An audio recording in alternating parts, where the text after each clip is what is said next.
Një video e publikuar nga ministri izraelit i sigurisë kombëtare Itamar Ben-Gvir, në cilën ai shihet duke tallur aktivistë rrëmbyer nga flotila që synonte thyrjen e bllokadës së Gazës, ka shkaktuar reagime të ashpra ndërkombëtare dhe i ka dhënë një goditje të rëndë fushatës shumë milionëshe të marrëdhënieve publike të Izraelit, të njohur si Hasbara.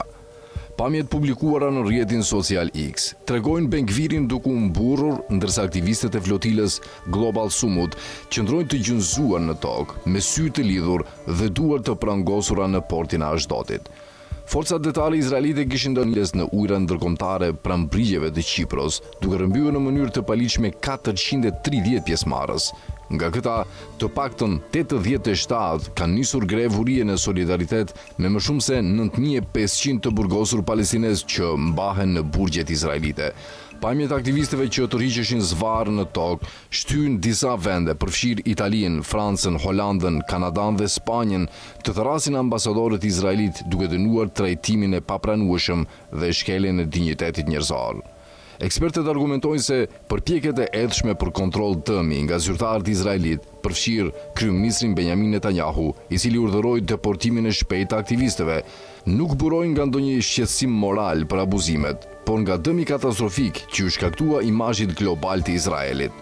Për dekada, Izraeli është mbështetur te Hasbara, një term hebraisht që përkthehet si shpjegim, një fushat propagandistike për të justifikuar politikat dhe veprimet ushtarake kundër palestinezëve para opinionit ndërkombëtar.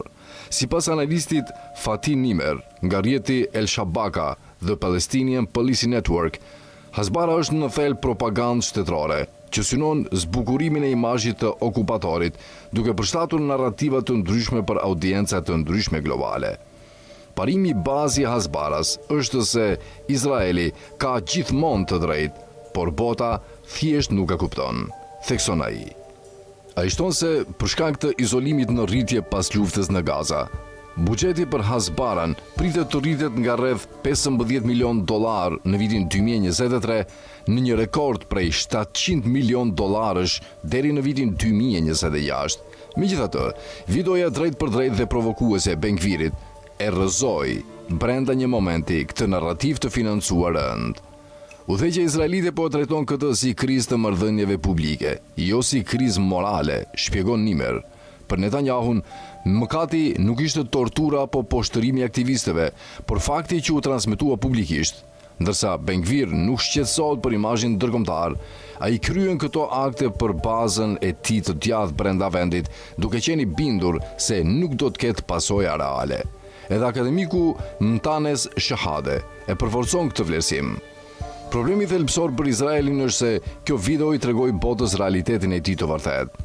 Ajo ofroi prova të drejtë për drejta dhe të pakundërshtueshme se dhuna strukturore dhe shpërfilat të drejtave të njerëzit janë pjesë themelore e stablishmentit aktual izraelit.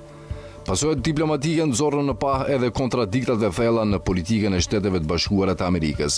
Pas publikimit të videos, ambasadori amerikan në Izrael, Mike Huckabee, e kritikoi Ben-Gvirin duke thënë se ai ka tradhtuar dinjitetin e kombit të tij.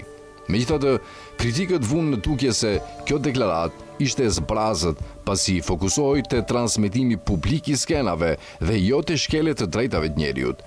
Deklarata e Huckabee erdhi vetëm një ditë pasi Departamenti Amerikan i Thesarit vendosi sanksione ndaj 4 organizatorëve të flotilës Global Sumud, duke cilësuar atë si një flotile pro-terroriste në mbështetje të Hamasit. Sanksionet synuan aktivistë të lidhur me Konferencën Popullore për Palestinezët jashtë Adheut dhe rrjetin e solidaritetit me të burgosurit palestinez Samidun. Analistët e shohin këtë si një standard të qartë të dyfisht, ndërsa SHBA-ja sanksionon shpejt aktivist civil dhe madje edhe prokuror të gjykatës ndërkombëtare penale. Ajo vazhdimisht mbron figurat e ekstremit të djathtë izraelit si Ben-Gviri, madje duke hequr sanksionet të mëparshme ndaj kolonëve të dhunshëm izraelit. Për palestinezët, poshtërimi i aktivistëve ndërkombëtar është vetëm një fragment i një realiteti shumë më të errët dhe sistemik.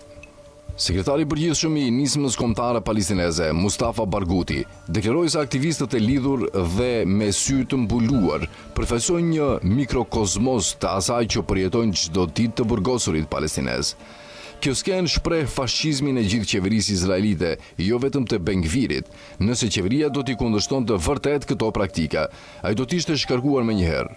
Përkundrazi, arroganca ka arritur deri në nivelin e piraterisë në ujërat ndërkombëtare, tha ai.